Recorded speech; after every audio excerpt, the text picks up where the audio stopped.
নমস্কার, দেখছেন talk to Bangla. আমি অভিষেক রয়েছে আপনাদের সাথে। এই মুহূর্তে যে খবর নিয়ে উপস্থিত হয়েছে, চন্দ্রবাবু নাইডু অন্ধ্রপ্রদেশের মুখ্যমন্ত্রী, টিডিপি পার্টির নেতা, তিনি কি এবার উপরাষ্ট্রপতি নির্বাচনে সুদর্শন রেড্ডিকে সাপোর্ট করবেন, অর্থাৎ আইএনডিআই এর জোটের যে প্রার্থী তাকে সাপোর্ট করবেন, এরকম কিন্তু একটা প্রেক্ষাপট ইতিমধ্যেই তৈরি হয়েছে। তার কারণ ইতিমধ্যে কিন্তু খবর উঠে আসছে যে রাহুল গান্ধী বিহারের যে জনসভা সেটা ছেড়ে একদম দিল্লিতে পৌঁছে গিয়েছিলেন, কিন্তু এবার যে খবর উঠে আসছে, চন্দ্রবাবু নাইডুকে জিজ্ঞেস করে আইএনডিআই এর জোট সুদর্শন রেড্ডির নামটা প্রপোজ করেছিল একদম উপরাষ্ট্রপতি পদে নির্বাচনের ক্ষেত্রে।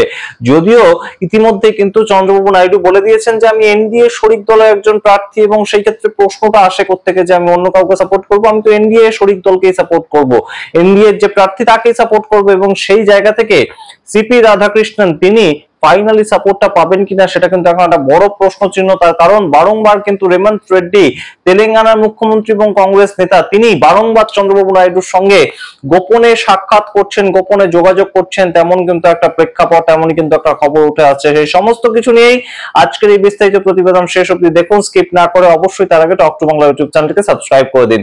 আপনারা জানেন যে এই মুহূর্তে উপরাষ্ট্রপতি পদের নির্বাচনটা কিন্তু অত্যন্ত মরণ বাচন একটা লড়াই মোদী সরকারের কাছে। কারণ কনস্টিটিউশন ক্লাব অফ ইন্ডিয়া, সেখানে কিন্তু অমিত শাহের যে পছন্দের ব্যক্তি ভোটে দাঁড়িয়েছিলেন, অমিত শাহ ভোট দিতে যাওয়া সত্ত্বেও তিনি কিন্তু হেরে গিয়েছেন এবং জিতেছেন অন্য আরেকজন ব্যক্তি যিনি বিজেপির প্রার্থী, কিন্তু তিনি কিন্তু একদম সরাসরি জিতে গিয়েছেন যিনি অ্যান্টি অমিত শাহ ছিলেন, অর্থাৎ যিনি বহু বছর ধরে এই কনস্টিটিউশন ক্লাব অফ ইন্ডিয়ার সেক্রেটারি পদে নিযুক্ত ছিলেন, তিনি আবারও জয়ী হয়েছেন। সুতরাং মোদী শাহের যে একদম লবিটা কিংবা মোদী শাহের যে কমান্ডটা, সেটা যে বিজেপির পার্টির ওপর আর নেই, এটা কিন্তু এই মুহূর্তে বোঝা যাচ্ছে। এবং সেই জায়গা থেকে এই মুহূর্তে যে সন্দেহটা দানা বাঁধছে যে সিক্রেট ব্যালট মাধ্যমে, তার মাধ্যমে ভোটিংটা হবে, সিক্রেট ব্যালটে কে কাকে ভোট দিচ্ছেন সেটা জানা যায় না, এবং কোনো পার্টির এমপি তাদের উপর কিন্তু হুইপ জারি করতে পারে না যে এই ব্যক্তিকেই ভোট দিতে হবে। অর্থাৎ টিডিপি পার্টি তারাও কিন্তু হুইপ জারি করতে পারবে না যে সিপি রাধাকৃষ্ণনকেই ভোট দিতে হবে। সুতরাং বুঝতেই পারছেন এই মুহূর্তে সিপি রাধাকৃষ্ণন তার সঙ্গে যতটা না সখ্যতা রয়েছে চন্দ্রবাবু নাইডুর, তার থেকে কিন্তু বেশি সখ্যতা রয়েছে সুদর্শন রেড্ডির সঙ্গে। তার কারণটা আপনাদেরকে বুঝিয়ে বলি। চন্দ্রবাবু নাইডু আগে তার কিন্তু যে রাজনৈতিক পলিটিক্যাল কেরিয়ার শুরু হয়েছিল, সেটা কিন্তু শুরু হয়েছিল তার শ্বশুর মশাই যিনি ছিলেন তার পার্টি থেকে, এবং সেই পার্টি থেকে তিনি যখন আলাদা হয়ে যান, তখন কিন্তু সম্পূর্ণ চন্দ্রবাবু নাইডু লয়ার হিসেবে নিযুক্ত ছিলেন সুদর্শন রেড্ডি, এবং তিনি সম্পূর্ণ লড়াইটা কিন্তু করেছিলেন, যার ফলে কিন্তু রাজনৈতিকভাবে উত্থান হয়েছিল চন্দ্রবাবু নাইডুর। এবং যে জায়গা থেকে তিনি এই মুহূর্তে যে জায়গায় একদম পজিশনে এসছেন, সেটা কিন্তু তৈরি হয়েছিল, কিন্তু সেটা 30 বছর আগেকার কথা।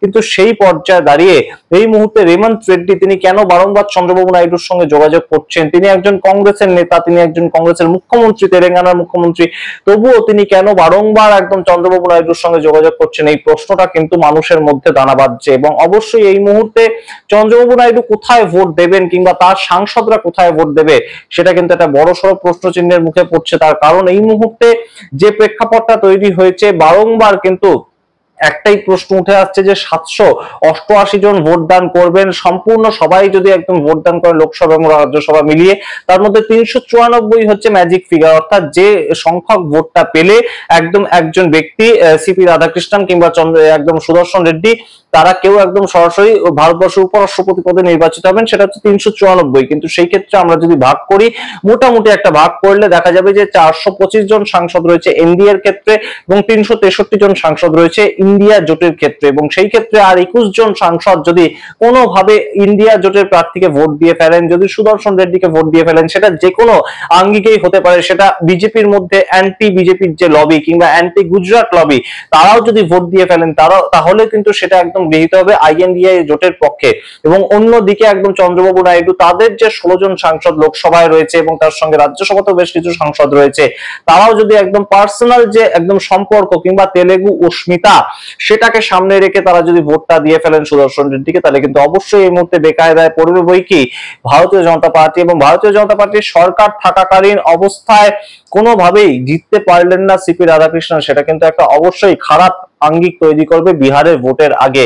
সুতরাং বোঝা যাবে যে মোদী এবং শাহ তাদের কিন্তু কোনোভাবেই আর পার্টির উপর কোনো কমান্ড নেই। আমরা কিন্তু এই মুহূর্তে দেখতে পাচ্ছি যে কংগ্রেসের তামাম যারা নেতা রয়েছেন তারা কিন্তু সম্পূর্ণ যে কোথাও পথে নেমে প্রোটেস্ট করছেন শুধুমাত্র রাহুল গান্ধী বা প্রিয়াঙ্কা গান্ধী ছাড়া আর কাউকে দেখা যাচ্ছে না। সুতরাং তারা কিন্তু একদম গোপনে সিক্রেট মিটিংটা করছেন কোথাও। সুদর্শন রেড্ডির হয়ে কারা কারা ভোটদান করতে পারেন তাদেরকে একত্রিত করার কাজে কিন্তু তারা নিযুক্ত হয়েছেন। সুতরাং বুঝতেই পারছেন এই মুহূর্তে একটা কিন্তু অবশ্যই মরণ বাচন কামড় দিতে চাইছে আইএনডিএ জোট, এবং যদি নাও জিততে পারে একদম সুদর্শন রেড্ডি যদি শেষ পর্যন্ত 394টা ভোট নাও পান এই সম্পূর্ণ একদম উপরাষ্ট্রপতি পদের নির্বাচনের ক্ষেত্রে, তাহলেও তিনি যদি একদম কাছাকাছি ভোটে গিয়েও হেরে যান, অর্থাৎ হয়তো 10টা ভোটে হেরে গেলেন, 15টা ভোটে হেরে গেলেন, সেই ক্ষেত্রে কিন্তু অবশ্যই একটা লজ্জার মুখোমুখি পড়তে হবে মোদী এবং শাহকে। তার কারণ তারা দেশের সরকার চালাচ্ছেন, কিন্তু তার পরবর্তীতেও তারা কিন্তু কোনোভাবেই তাদের যে পার্টি তাদের উপর কোনো হোল্ড নেই সেটা কিন্তু আরো একবার প্রমাণিত হবে। এবং এই মুহূর্তে কিন্তু তেমনই একটা প্রেক্ষাপট তৈরি হয়েছে। সিপি রাধাকৃষ্ণন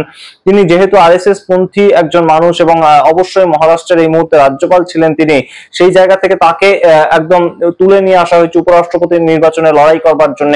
সেহেতু তিনি হয়তো বেশ কিছু ভোট পাবেন, সেটা হয়তো দেবেন্দ্র ফডনবিস থেকে শুরু করে ভারতীয় জনতা পার্টি এবং বিভিন্ন জায়গার যারা মানুষজন রয়েছেন বা এনডিএ সরকারের শরিক দল হিসেবে তাদের ভোট পাবেন। কিন্তু চন্দ্রবাবু নাইডু তার ভোটটা কি পাবেন শেষ পর্যন্ত CP Radhakrishnan secret ballot vote পদ্ধতিতে যেহেতু ভোট হবে, সেহেতু কে কার ভোট পাচ্ছেন কোনোটাই কিন্তু বোঝা যাবে না। এবং সেই জায়গায় দাঁড়িয়ে এই মুহূর্তে কিন্তু আরো একবার চর্চা শুরু হয়েছে যে ভারতীয় জনতা পার্টির মধ্যে কিন্তু বহু এরকম সাংসদ রয়েছেন যারা কিন্তু একদম ইনঅ্যাক্টিভ হয়ে বহু বছর ধরে পড়ে আছেন, তারা সাংসদ হয়েছেন এটুকুই পর্যন্ত, তাদেরকে কোনো মন্ত্রিসভায় নেওয়া হয়নি, তাদেরকে কোনো একদম কনফিডেন্স যখন মোশন ডাকা হয়, একদম গুপ্ত মিটিং ডাকা হয়, সিক্রেট মিটিং, সেখানে তাদেরকে ডাকা হয় না। কিন্তু তারা বহু বছর ধরে ভারতীয় জনতা পার্টিটাই করছেন, তারা অন্য কোনো পার্টির থেকে উড়ে এসে জুড়ে বসেছেন তেমন নয়।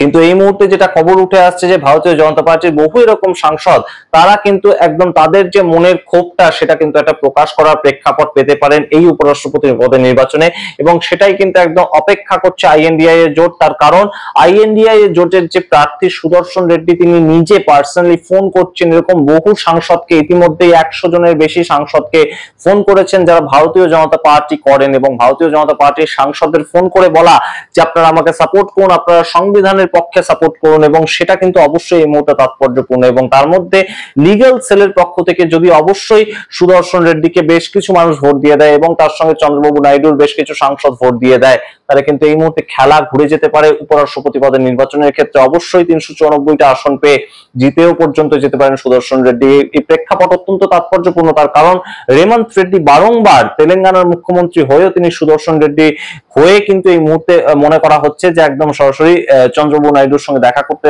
যাচ্ছেন, তার সঙ্গে যোগাযোগ করছেন, এবং আইএনডিআই এ জোটের একটা দূত হিসেবে তিনি কিন্তু বারংবার এই যোগাযোগগুলো স্থাপন করছেন। এবং আইএনডিআই জোটের পক্ষ থেকে যেটা সবচেয়ে গুরুত্বপূর্ণ, কংগ্রেস কিন্তু এই মুহূর্তে সমস্ত তাদের যে কনসেন্ট্রেশন, তাদের যে কানেকশন সমস্তটা লাগিয়ে দিয়েছে এই চন্দ্রবাবু নাইডু কিংবা এই ধরনের যারা বিদ্রোহী বিজেপির মধ্যে যারা বিদ্রোহী সাংসদ রয়েছেন তাদেরকে নিজের দিকে টানার ক্ষেত্রে। হয়তো সম্পূর্ণ তারা দল চেঞ্জ করে চলে আসবেন সেটা কংগ্রেস চাইছে না, কিন্তু উপরাষ্ট্রপতি পদের নির্বাচনে যেহেতু সিক্রেট ব্যালটের মাধ্যমে ভোটিংটা হবে, সেই ক্ষেত্রে অন্তত সুদর্শন রেড্ডিকে যাতে ভোটটা দেওয়া হয় সেটা অন্তত কিন্তু চাইছে আইএনডিআই এ জোট এবং কংগ্রেস। এবং এই মুহূর্তে যেটা ওয়াকিবহাল মহল মনে করছে যে তাদের যে হাতিয়ারটা, অর্থাৎ এই যে বোঝানোর ক্ষেত্রে তাদের যে হাতিয়ারটা সেটা কিন্তু এসআইআর। বিহারে যে এসআইআরটা হবে সেটা কিন্তু অন্ধ্রপ্রদেশে হবে, এবং সেটা কিন্তু কখনোই পছন্দ করছেন না চন্দ্রবাবু নাইডু, সেটা তিনি আগেই জানিয়েছেন। সুতরাং এই যে এই সামগ্রিক বিষয়গুলোর হাত থেকে নিস্তার পাওয়ার জন্য একদম উপরাষ্ট্রপতি পদে নির্বাচনের ক্ষেত্রে একটা ধাপ অন্তত এগিয়ে যেতে পারবে আইএনডিআই জোট, যদি আইএনডিআই জোটের প্রার্থী তিনি জয়ী হন। সেই জায়গাগুলো কিন্তু অবশ্যই এই মুহূর্তে তুলে ধরতে চাইছে আইএনডিআই জোট, এবং অবশ্যই কংগ্রেসের পক্ষ থেকে এটা কিন্তু প্রজেক্ট করা হচ্ছে। সামগ্রিকভাবে এই সমস্ত খবরগুলো কিন্তু উঠে আসছে, সমস্ত প্রশ্নের যা যা প্রশ্ন উঠে আসছে তার উত্তর আমরা পাবো অবশ্যই 9 সেপ্টেম্বর। কে শেষ পর্যন্ত জয়ী হচ্ছেন, কত ভোটের ব্যবধানে জয়ী হচ্ছেন, সমস্তটাই আমরা জানতে পারবো। অবশ্যই আপনাদের সামনে রাখবো সমস্তটা। আপনারা দেখতে থাকুন টক টু বাংলা। অবশ্যই টক টু বাংলা ইউটিউব চ্যানেলকে সাবস্ক্রাইব করে দিন এবং অবশ্যই প্রত্যেকটি ভিডিও লাইক কমেন্ট শেয়ার করুন। ধন্যবাদ।